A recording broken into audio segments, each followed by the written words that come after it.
आज देवेंद्रजी फडणवीस यांची भारतीय जनता पार्टीच्या विधिमंडळाच्या नेतेपदी निवड झाली.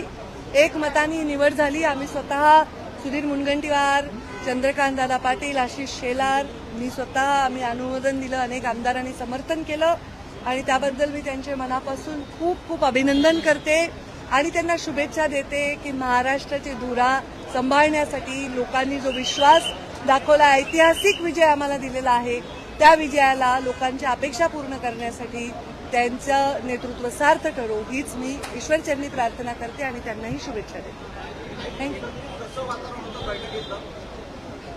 चांगलं वातावरण आहे, एकदम छान, एकदम जसं आमच्या भाजपाच्या बैठकीत असतं, शिस्तप्रिय, अत्यंत व्यवस्थित. आत्ता बैठक कशाची होती तुम्हालाच वाटत नाही, बाकी सगळ्यांना वाटतं, फक्त तुम्हाला मीडियाला वाटत नाही. आपल्याला कळेल जेव्हा येईल तेव्हा.